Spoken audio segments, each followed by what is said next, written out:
ये जो दिख रहा है नीचे का जहाँ बस्ती है वहाँ पे हमको जाना है। तो व्यूअर्स हम अपने डेस्टिनेशन पे पहुँच गए हैं। हेलो व्यूअर्स, हम ये जो शूटर घर आए हैं तो वहाँ के ज़िम्मेदारों में से ट्रस्टीज हैं, उनसे हम थोड़ी इन्फॉर्मेशन लेते हैं। यही वो घर या गुफा है जहाँ पे दास बौद्ध बैठ के लिखी गई। अब जाएंगे जुनेद भाई के घर पे महाड़ में। ये देखो इनका काम चला है एडिटिंग का। तो ये अचार, ये गोभी की सब्ज़ी, ये भिंडी, चावल की रोटी और ये गोश्त का सालन है। दोस्तों, फिर एक नए एपिसोड में आपका इस्तकबाल है। और अभी हम खास एक स्पॉट पे जा रहे हैं। मेरे साथ जुनेद देशमुख भी है। शूटर घल, और ये पानी का दबदबा और सब है। और वहाँ पे घल यानी ज़मीन के अंदर एक गुफा जैसी थी, लेकिन ऊपर से पानी बहते रहता है। और सारी चीज़ें दिखाएंगे। इसका लोकेशन क्या है मैं आपको बताता हूँ। मेरे पीछे जो है ना महाड़ का रास्ता है। तो महाड़ यहाँ से 26 किलोमीटर है। घल जो है ये 6 किलोमीटर यहाँ अंदर है। तो भोर घाट की तरफ जो जाते हैं ऊपर, जो आपने हमारे पहले का एपिसोड देखा है भोर घाट का रास्ता, और ये जो पूरे सीन जो चीज़ें आपको हमने दिखाई, तो महाड़ से पूना जाने वाला भोर घाट का रास्ता उसी रोड पे 20 किलोमीटर महाड़ के बाद ये 6 किलोमीटर के डिस्टेंस पे है शूतरगढ़। तो वहाँ पे हम जा रहे हैं। ये कुछ मजहबी प्लेस भी है और इसकी हिस्ट्री क्या आती है वो आपको सब हमको बता देंगे। चले जुनेद भाई। Yes, okay. शूतरगढ़ महाड़ कोकण की इसी मशहूर गुफा में बैठकर संत रामदास स्वामी जी ने अपने शागिर्द कल्याण स्वामी के हाथों से दासबोध एक किताब लिखवाई थी। उसकी पूरी डिटेल इस वीडियो में आपको बताएंगे, प्लीज़ स्किप मत कीजिए। सामने नज़र आने वाले पहाड़ सह्याद्री या द वेस्टर्न घाट्स और द वेस्टर्न माउंटेन रेंज कहा जाता है, और ये बहुत पुराने हैं। गुजरात से तमिलनाडु तक फैले हुए हैं।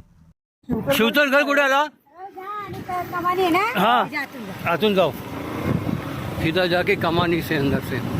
तो ये लोग बनाते हैं ना, यहाँ से 3 किलोमीटर अंदर शूतरगढ़ है। 3 किलोमीटर। चलो जुनेद भाई। कुंभे शूतरगढ़, कुंभे शूतरगढ़।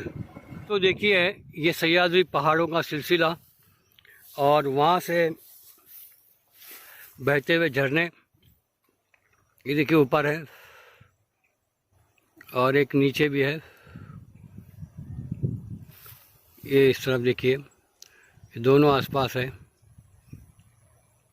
और ये जो दिख रहा है नीचे का जहाँ बस्ती है वहाँ पे हमको जाना है। तो वही है शूतरगढ़।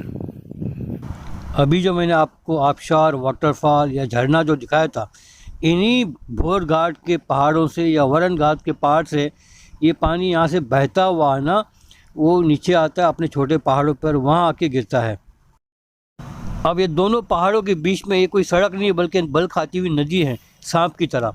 और ये नदी जो है आगे चल के काल नदी में मिलती है, और काल नदी और सावित्री नदी बिरवाड़ी के पास मिलते हैं, और ये दोनों मिलके सावित्री नदी में आगे दरिया बदलता है। से नीचे आने के बाद यहाँ पे बोर्ड है कुंभे शूतरगढ़ कड़े जो भी है। तो इधर जाना है, इस तरफ नहीं जाना है। इधर बस्ती गांव अलग अलग आते हैं, ऊपर से हमने आपको दिखाया है। अभी हमको जाना है इस तरफ। अभी यहाँ से नज़दीक है, वो पहाड़ दिख रहा है, उस पहाड़ के नीचे जाना है। तो व्यूअर्स हम अपने डेस्टिनेशन पे पहुँच गए हैं, और यहाँ ये लोकेशन पे जाने के बाद हम यहाँ के जो ज़िम्मेदार लोग हैं, जो ट्रस्ट हैं, वहाँ के ज़िम्मेदारों से बात की। और आइए आप सुनिए यहाँ की हिस्ट्री क्या है, उन्हीं की ज़बानी आप खुद देखिए। और बैकग्राउंड में जो है ये सारी चीज़ें, मंदिर और गुफा, जो जिसको गार कहते हैं या केव कहते हैं।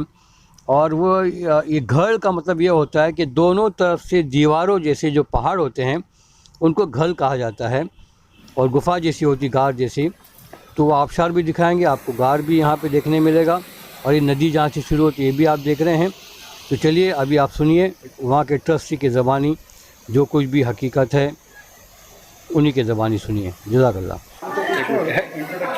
हेलो व्यूअर्स, हम ये जो शूतरगढ़ आए हैं तो वहाँ के ज़िम्मेदारों में से ट्रस्टीज हैं, उनसे हम थोड़ी इन्फॉर्मेशन लेते हैं और वो आपको पूरी इन्फॉर्मेशन यहाँ की दे देंगे। मेरा नाम श्री सोहन है।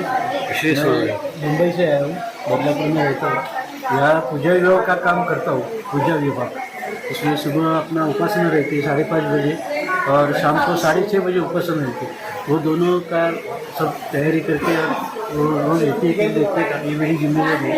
अंदर पूजा करके अभिषेक चलता है अपने अंदर, जो आपने जो देखा होगा जहाँ समर्थ ने दासबोध बोला और उनके शिष्य कल्याण स्वामी उन्होंने लिखा, तो एकदम वो लुप्त हो गया थी जगह। 1652 के आसपास समर्थ आए थे। यहाँ से प्रतापगढ़ नज़दीक है। प्रतापगढ़ में जब अफजल खान का वध हो गया था तभी उन्होंने शिवाजी महाराज को खत लिखा था, कैसा ये कर ले। उनके जो मावले थे शिवाजी के समर्थ के, उन्होंने उनके मावलों को ये दिया था, गाइड किया था कि इधर जो सब डोंगर परिसर है उनको मालूम था कहाँ से रास्ता है क्या है। उनके शिवाजी के मावलों को मालूम नहीं था, लेकिन उनके शिष्य जो है समर्थ के, ये भिक्षा मांगने के लिए यहाँ घूमते थे। और इधर जो आप ऊपर जाएंगे तो उधर जो दादर दिखे थे उधर मोरे का वाड़ा था, चंद्रराव मोरे उनका वाड़ा था। तभी उनको ये सेफ था वाड़ा, इधर से खाली एक ही रास्ता था हमें, लेकिन उनको आदिल साहब को मिल गए थे तो उन्होंने उसके ऊपर ध्यान रखने के लिए इधर आए थे और दासबोध भी उन्होंने लिखा, उसका ध्यान किया। इधर रोज़ रहते थे रोज़। इधर सामने रामदास पठार करके कल्याण स्वामी वहाँ रहते थे, सुबह आते थे और शाम को वापस जाते थे। क्या रामदास पठार सामने? रामदास सामने का जो ये दिखता है पहाड़, हाँ, ऊपर उधर रामदास पठार करके उधर आते हैं। क्योंकि उसके बाद एक 10 साल जैसा उनका जो पेपर है उसमें लिखा है कि 10 साल चालू था ये। जब वो बाद में इधर से सज्जनगढ़ गए समर्थ, सज्जनगढ़ के शिवाजी ने उनकी झोली में डाल दिया, सब आपको मालूम है। तो यहाँ का महत्व खाली है कि उन्होंने जो दासबोध शुरुआत की लिखने की, वो ये जगह है। तो धुले के जो श्री कृष्ण देव है उनका बहुत उसके ऊपर स्टडी था कि कहा ये उन्होंने सब ढूंढ के यहाँ के जो गांव है आजू बाजू अम्बे शुल्कर कुंबे शुल्कर ये जो गांव है वो गांव कहाँ रहेंगे, महाड़ के पास है। तो महाड़ के पास कहाँ है करके ढूंढते इधर तक आए। तो इधर आने के बाद उनको ये जब घर मिल गई 1930 में मिल गई। अच्छा, 1915 से उनका काम चालू था। तो जो पेपर मिल गया उसमें ये लिखा था। और जो सामने दबाबा का वर्णन है वो समर्थ नहीं लिखा, वो जो आगे वर्णन है तो वो वर्णन किधर दबाबा किधर है नजदीक ये करके ढूंढते इधर तक। यहाँ पर पूरा झाड़ी था, तो उन्होंने सब लोग लगा के अपने कार्यकर्ता लगा के साफ करके लिया। और 1960 में ये जो सिद्धर स्वामी उनके शिष्य जो सिद्धर स्वामी उनके हाथ से ये सब मूर्ति स्थापन हो गई। उसके बाद रोज़ पूजा अर्चा और यहाँ बालों का शिविर, तरुणों का शिविर, अपना मानव प्रस्थापन शिविर, योगा शिविर, ऐसे सब कार्यक्रम होते हैं। और उत्सव में अपना दासबोध जयंती उत्सव होता है अपना माघ शुद्ध प्रतिपदा से माघ शुद्ध नवमी। तो यहाँ रहता है। इनकी मेन अपने समाधि किधर है?